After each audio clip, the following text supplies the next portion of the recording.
ধেমাজি বিধানসভা সমষ্টিত বিজেপি দুৰ্গ খহাবলৈ সাজু অসম জাতীয় পৰিষদ। ৰণছ পেগুৰ গৃহ সমষ্টিত গোগামুখত সোমবাৰে দিনৰ 10 বজাত সংবাদমেল সম্বোধন জাতীয় যুৱ শক্তি ধেমাজি জিলা সমিতিৰ।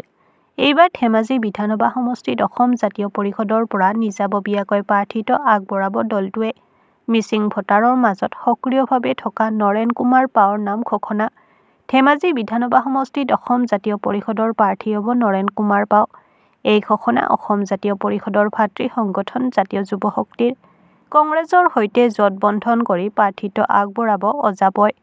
26ত ৰণছ পেগুৰ প্ৰতিদ্বন্দ্বী হ'ব নৰেন কুমাৰ পাউ।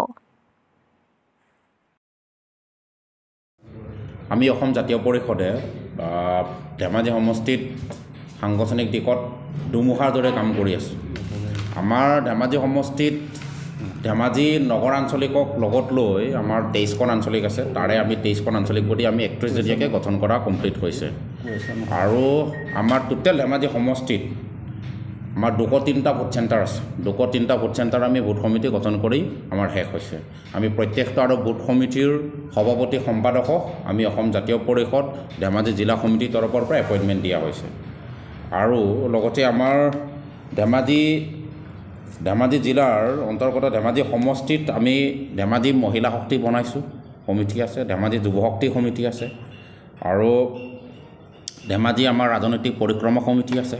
তেনেকৈ আমাৰ আজিৰ সময়ত আমাৰ অসম জাতীয় পৰিষদৰ কাৰণে সাংগঠনিক কাম কাজ কৰা প্ৰায় ডেইলি 700জন মানুহে কাম কৰি থাকে ফিল্ডত। গতিকেলৈ আমি আগন্তুক 2026 চনৰ যিটো বিধানসভা নিৰ্বাচন হ'ব তেতিয়া আমি নিশ্চিতভাৱে জয়ী হ'ব পাৰিম বুলি আমাৰ আশা আছে।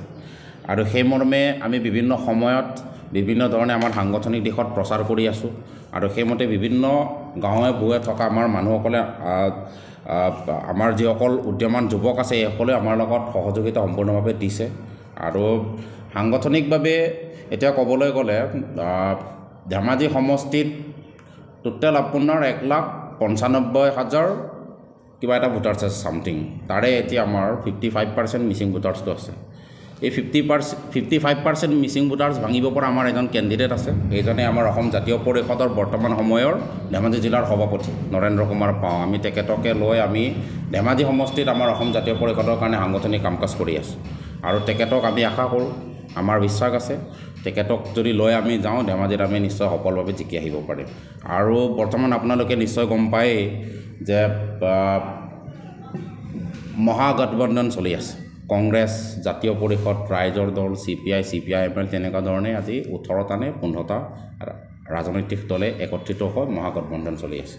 তাতে আমি আমাৰ অসম জাতীয় পৰিষদৰ পৰা আমি সম্পূৰ্ণভাৱে চেষ্টা কৰি আছোঁ। আমাৰ জাতীয় পৰিষদক ধেমাজি সমষ্টিটো দিব লাগিব আৰু আমাৰ ধেমাজি সমষ্টিত নৰেন্দ্ৰ কুমাৰ পাউ ছাৰক টিকেটটো দিব লাগিব। সেইটো আমাৰ সম্পূৰ্ণভাৱে দাবী আছে। আৰু আজি এখন সংবাদমেলতে মই কিছুমান কথা নকওঁ বুলি ক'লেও ক'ব লগা হয়। কাৰণ যেনেকুৱা এটা পৰিস্থিতি চলি আছে অসমত, আমাৰ আজি যদি আমি বিহাৰ চাবলৈ যাওঁ, আপোনালোকে জানেই, আপোনালোকে সংবাদ মাধ্যমত কাম কৰি থকা মানুহ, আপোনালোক চব কথা জানে, আমাতছে বেছি কথাই জানে। তো আজি বিহাৰত 2021 চনৰ যিটো বিধানসভা ইলেকশ্যন হৈছিল তাতে JDUৱে কিমানখন আসন পাইছিলে আপোনালোকে নিশ্চয় জানে। RJD কিমানখন পাইছিলে, BJPয়ে কিমানখন পাইছিলে। তাত চবতছে কম পাইছিলে JDU আৰু BJP মিত্ৰতা আছে কাৰণে JDUৰ নীতিশ কুমাৰক মুখ্যমন্ত্ৰী পাতে। কেলৈ কি তাত আঞ্চলিক দলৰ বেছি ষ্ট্ৰং আছে। BJPয়ে বেছি MLA জিকিলেও তাত BJPয়ে মানে মুখ্যমন্ত্ৰী বনাব নোৱাৰে। আজিও এইটোৱে অৱস্থা চলি আছে। BJPৰে বেছি MLA আছে কিন্তু তেখেতলোকে আজিও আমুকে মুখ্যমন্ত্ৰী হ'ব পাৰিব বুলি ঘোষণা কৰিব পৰা নাই। কাৰণ বিহাৰৰ আঞ্চলিক দলক ৰাষ্ট্ৰীয় BJP দলেও ভয় কৰে।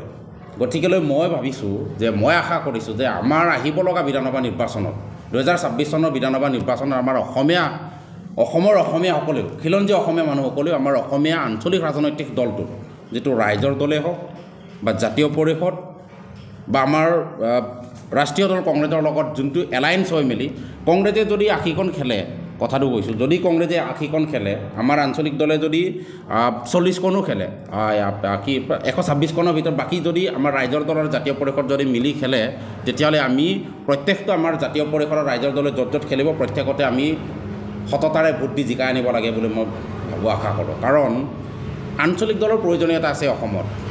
যদি আঞ্চলিক দল ষ্ট্ৰং নহয় তেতিয়াহ'লে ৰাষ্ট্ৰীয় দলবিলাকে গ্ৰাস কৰি পেলায় আজি আপোনালোকে প্ৰমাণটো পাইছেই অসম গণ পৰিষদে 10 বছৰ দিন অসমত শাসন কৰি থৈ গ'ল 10 বছৰ শাসন কৰি যোৱা আজি অসম গণ পৰিষদ নামৰ অসমৰ আঞ্চলিক ৰাজনৈতিক দলটোৰ MLA কেইজন আছে 9জন আছে গতিকে নিশ্চয় সীমিত তাৰমানে আমাৰ আঞ্চলিক দলটোৰ প্ৰতি ৰাষ্ট্ৰীয় দলে কোনো গুৰুত্ব নিদিয়ে এইকাৰণে মই ভাবোঁ অসমত থকা প্ৰত্যেকজন শিক্ষিত যুৱকসকলে ওলাই আহিব লাগে আৰু যিসকলে চাকৰি যোনে কৰি আছে চাকৰি কৰিবই তাৰ নিজৰ দায়িত্ব আছে চাকৰি কৰিলেও তাৰ ভোটটোৰ ভেলু আছে নকৰাজনৰ যিমান ভেলু আছে কৰাজনৰ সিমানেই ভেলু আছে গতিকে তেখেতৰ ভোটটো তেখেতে বহুত চিন্তা চৰ্চা কৰি ভোটটো দিব লাগে বুলি মই ভাবোঁ আৰু আশা কৰোঁ এবাৰ 26ৰ ইলেকশ্যনত নিশ্চয় আমাৰ অসমৰ জনসাধাৰণে তেখেতৰ মূল্যবোধৰ ভোটটো বহুত চিন্তা চৰ্চা কৰি দিব আৰু অসমীয়া জাতিটোৰ উন্নতিৰ কাৰণে ভোট দিব সেইটো আমাৰ সম্পূৰ্ণ বিশ্বাস আছে